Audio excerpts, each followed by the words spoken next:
Hello guys, good evening. कैसे हैं आप सभी लोग? उम्मीद करता हूँ सब अच्छे होंगे, अच्छे से प्रैक्टिस कर रहे होंगे। तो देखिए, हमने टाइप 1 एंड टाइप 2 कवर कर लिया है पार्ट 1 में। आज हमारा बचा हुआ टाइप 3 बचा हुआ है, जो पार्ट 2 में हम इसको कवर करेंगे। लेकिन इससे पहले मैं आपको कुछ प्रैक्टिस क्वेश्चन, एक दो प्रैक्टिस क्वेश्चन कराना चाहूंगा पार्ट 1 टाइप 1 एंड टाइप 2 के। उससे पहले अगर आप हमारे चैनल पर नए हैं तो चैनल को सब्सक्राइब कर दें, वीडियो को लाइक कर दें और अपने फ्रेंड सर्कल में शेयर कर दें। तो देखिए, मैं आपको कुछ क्वेश्चन के बारे में बताना चाहूंगा पार्ट 1 के।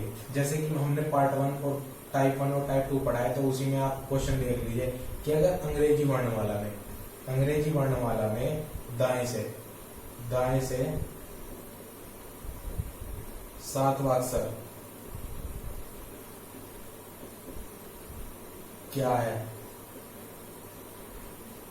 देखिए, दाएं से सातवां अक्षर अंग्रेजी वर्णमाला में। अंग्रेजी अगर वर्णमाला की बात है तो मैं यहाँ लिखूंगा नहीं, क्योंकि लिख के आपको टाइप 1 में आपको समझा चुका हूँ, बार बार नहीं समझाऊंगा। तो अल्फाबेट ए से जेड तक हमने लिख दिया, तो दाएं किधर होगा? दाएं इधर होगा, राइट। मैंने आपको बोला है कि अपने अकॉर्डिंग मान के चलिए, वो चीज चाहे वो कुछ भी है। तो दाएं इधर होगा, तो दाएं से सातवां। तो दाएं से आप जब सातवां चलोगे, Z, Y, X, W, V, T, U, S, ऐसे, तो आप शायद वहां पर उलझ जाओ या आपको पूरा लिखना पड़े। तो मैं क्या करूंगा, यहाँ पर मैंने आपको ट्रिक बताई थी कि जो सातवां वर्ड है दाएं से, तो हम क्या करेंगे, टोटल 26 वर्ड होते हैं, इसमें से माइनस कर देंगे 7, तो क्या आया 19 आ गया। यानी कि इधर से 19 वर्ड छोड़ने के बाद जो 20वां वर्ड होगा वो आएगा। क्यों? देखिए, +1। जब हम इधर से चलेंगे, सातवां पूछा है ना, 19। हाँ, जब सातवां इधर से पूछा है तो हम सातवें पे चलेंगे। तो सातवें लास्ट के 7 वर्ड कौन कौन से हो गए देख लीजिए, S, T, U, V, W, X, Y, Z। 1 2 3 4 5 6 7, ये है T है, ठीक है। अब जब T है सातवां वर्ड, ये मैंने आपको समझाने के लिए बताया है। जो T है, कौन सा वर्ड? सातवां। इधर से जब हम इधर से इसको लिखेंगे तो हमको लिखना पड़ेगा, लेकिन अगर हम इस ट्रिक के अनुसार चलें, टोटल 26 वर्ड है, 26 में से क्योंकि सातवां पूछा है तो -7 कर दिया, तो कितना आया? 19 आ गया। अब जब इधर से जो ये सातवां वर्ड है, 1 2 3 4 1 2 3 4 5 6 7, सातवां वर्ड 19 है। तो जो सातवां है, तो जब हमने 19 छोड़ दिया तो इधर 19 बच गया वर्ड 26 में से। तो ये एक वर्ड ये भी था, ये कौन सा वर्ड है? 20वां। तो प्लस हम 1 कर दें, क्योंकि 7 गिना जाएगा इधर से और इधर से गिना जाएगा, अगर गिनेंगे तो 20वां। तो 19 और 1 कितना हो गया? 20। तो अब हमें इधर से 20वां वर्ड देखना है, क्योंकि 20वां हमें पता है T20। तो T20 पे 20 है, तो T आपका आंसर आपको यहाँ पर डायरेक्ट आप निकाल लोगे। तो इसी तरीके से आपको करने हैं क्वेश्चन।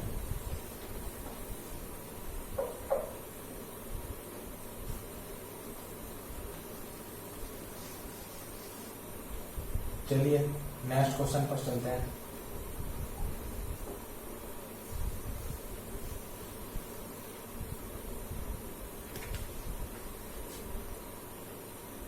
देखिए, ये आपका बस एक ही था प्रैक्टिस, ज्यादा तो कराने की जरूरत है ही नहीं, आपको देखना ही था कि हाँ आपके प्रीवियस याद है, कुछ नहीं। तो देखिए, टाइप थर्ड कुछ इस प्रकार से होता है। आपकी स्क्रीन पर क्वेश्चन आ रहा होगा। शब्द SERIATIN में कितने ऐसे युग्म अक्षर हैं जिनके बीच उतने ही अक्षर हैं जितने अंग्रेजी वर्णमाला में होते हैं। तो ये आपके साथ समझ में ना आए, मैं इसको क्वेश्चन करके ही बताऊंगा। आप सबसे पहले आपने क्या करना है, ये वर्ड लिख लेना है,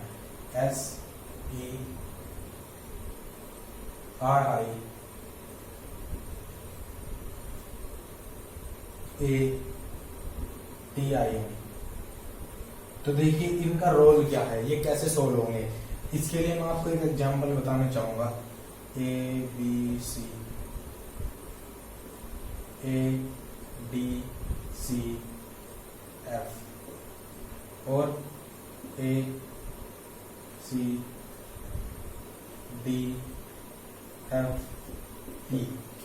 देखिए, ये कुछ एग्जांपल के लिए है। सबसे पहले हम बात करते हैं ABC की। ABC देखिए, एक सबको पता है अल्फाबेट में A के बाद B आता है और B के बाद C। सिंपल सी बात, इतना आपको समझ में आ रहा है। A के बाद B के बाद C। अब हम बात करते हैं इसकी। A के बाद क्या आता है? D, लेकिन यहाँ पर क्या है? D। बी के बाद क्या आता है सी, यानी कि ए से बी और सी, तो यानी कि ये वाला जो पेयर है ये सही है बिल्कुल। क्योंकि ए के बाद बी आएगा और बी के बाद सी आएगा, लेकिन यहाँ पर बी की जगह डी है तो ये वाला पेयर तो नहीं बना हमारा, बट ये वाला बन गया हमारा, यानी कि ए से डायरेक्ट सी वाला, ए बी सी, क्योंकि इनका वही स्थान है जो ए से सी का यहाँ पर होता है। शायद ये बात आपको समझ में आ गई होगी। और अगर हम यहाँ की बात करें, ए के बाद क्या आता है बी, ये तो नहीं है, बी के बाद क्या आता है सी, ये भी नहीं है, सी के बाद क्या आता है डी, ये भी नहीं है, और डी के बाद क्या आता है ई, लेकिन ये वाला पेयर बन गया ए से ई वाला, ये वाले नहीं बने क्योंकि जिन स्थानों पर जो वर्ड आता है वो वहां पर नहीं है, बट ए के बाद जो ई का स्थान है वो सेम वही है जो होना चाहिए। यहाँ पर आपको शायद वो चीज समझ में आ चुकी होगी जो मैं आपको समझाना चाह रहा हूँ, तो सेम वही है, इन सब में हमें ऐसे ही बताना है। अब ये वर्ड है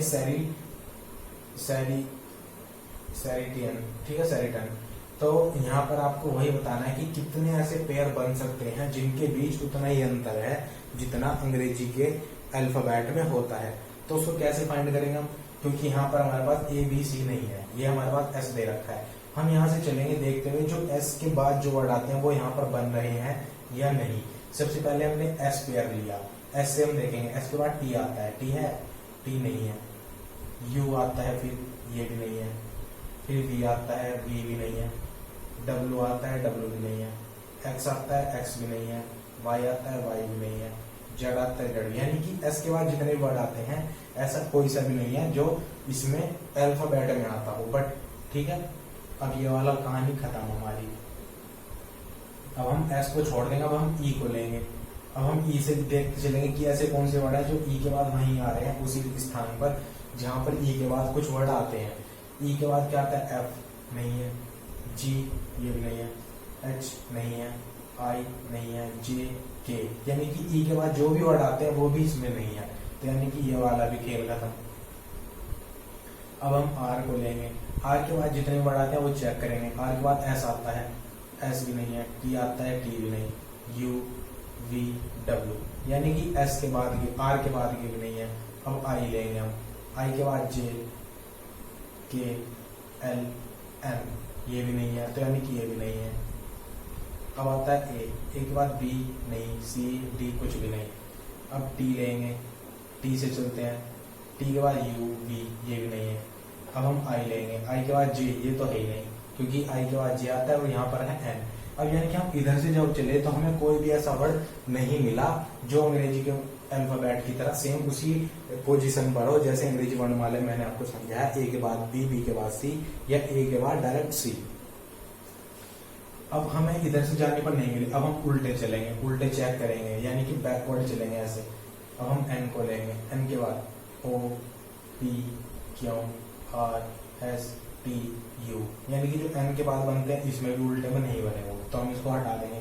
आई लेंगे अब हम आई से चलेंगे, जे के एल एम एन ओ, कोई सा भी नहीं बन रहा तो हम आई को भी छोड़ देंगे। अब हम लेंगे टी को, टी के बाद U V W X Y, तो यानी कि टी में भी नहीं बन रहा, हम इसको भी हटा देंगे। अब हम ए को लेंगे, ए के बाद बी सी डी ई, तो यानी कि ए के बाद भी नहीं बन रहे।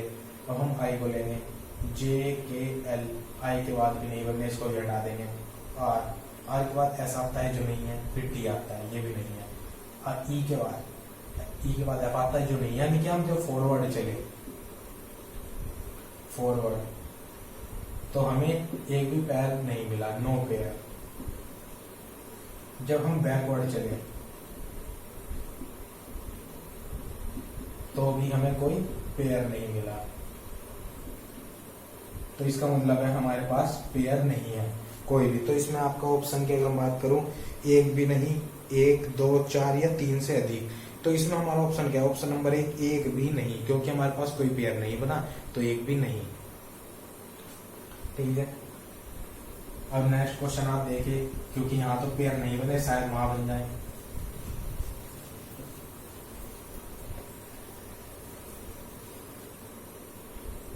नेक्स्ट क्वेश्चन है आंसवर। आंसवर में कितने ऐसे युग्म हैं, आंसवर।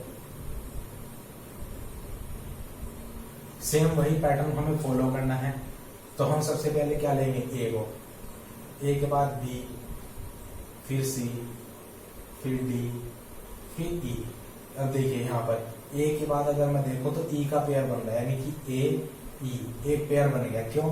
क्योंकि ई अंग्रेजी के अल्फाबेट में 5वें नंबर पर आता है और यहाँ पर भी 5वें नंबर पर है, तो यानी कि ए के बाद जो ई का पेयर है, ई का सेम वही स्थान है, वही पोजीशन है जो अल्फाबेट में होती है। ए के बाद ई, फिर एफ तो नहीं है, यानी कि ए ई का एक पेयर बन गया। अब हम इसको छोड़ देंगे।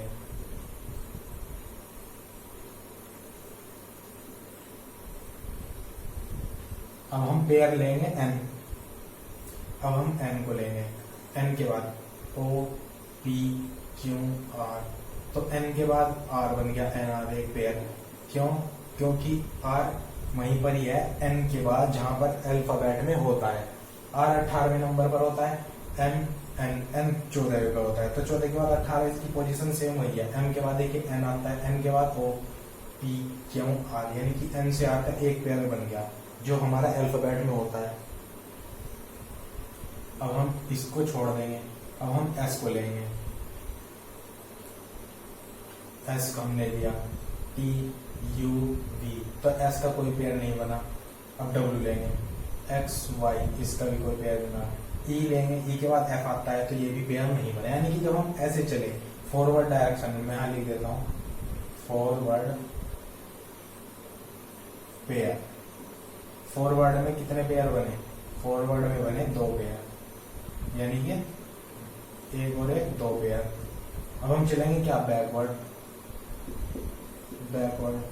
तो बैकवर्ड में देखते हैं कितने पेयर बनेंगे। अब हम आर पे आए, आर से हम चलेंगे S T you V W.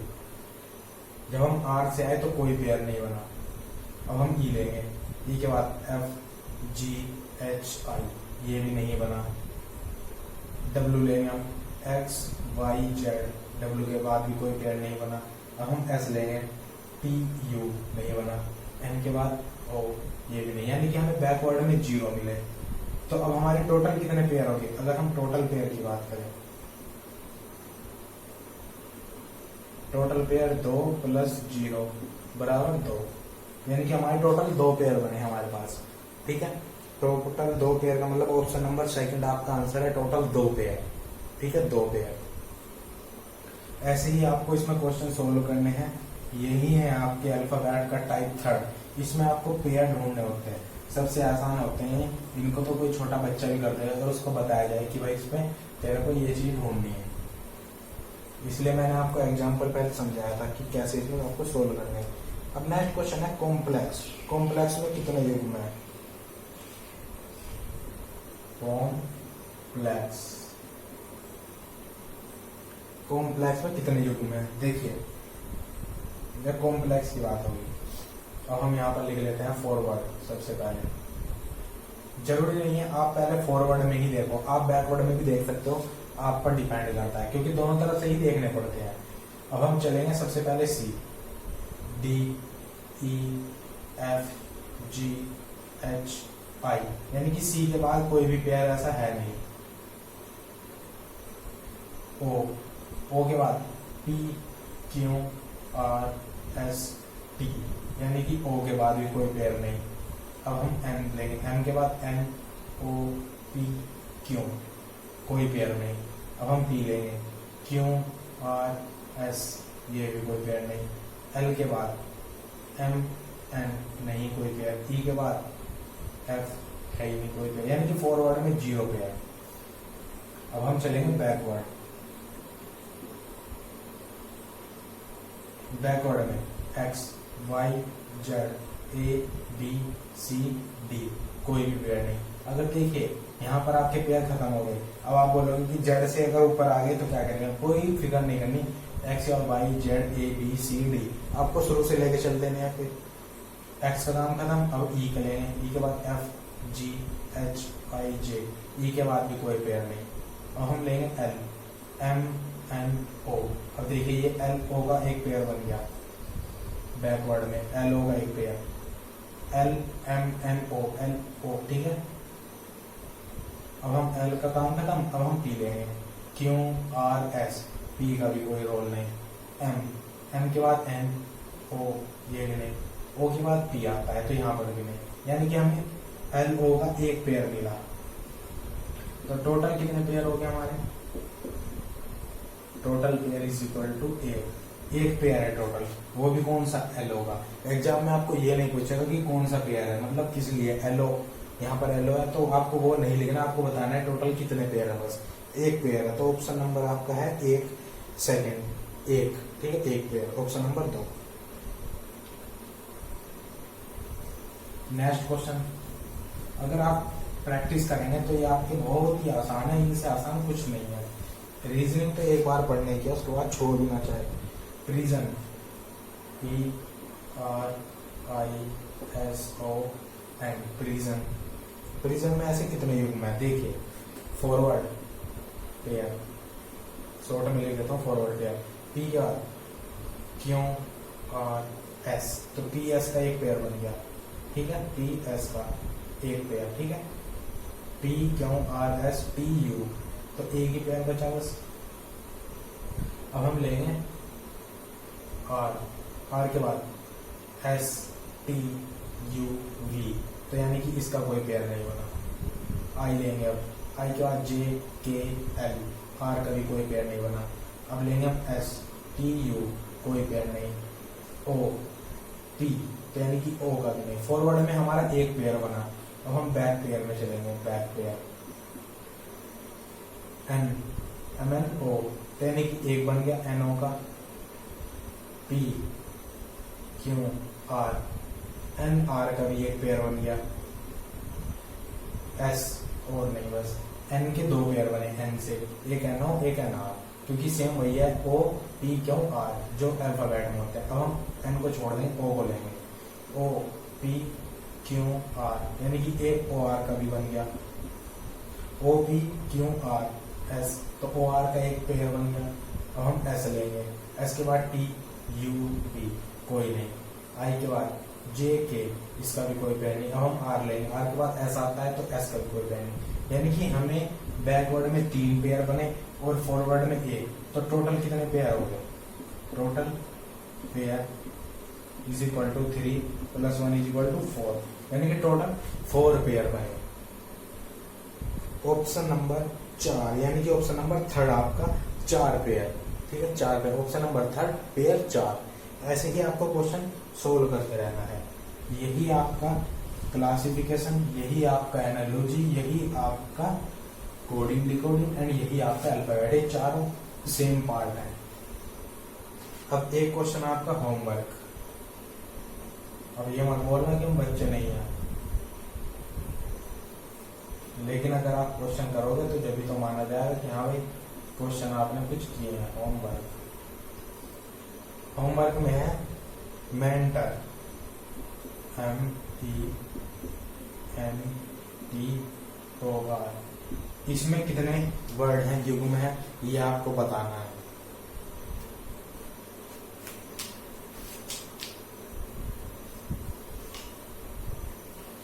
तो मेंटर का आपको बताना है, ठीक है, MENTOR, कितने युग्म है? 3, 1, 2, एक भी नहीं, या नन ऑफ दीज, ठीक है।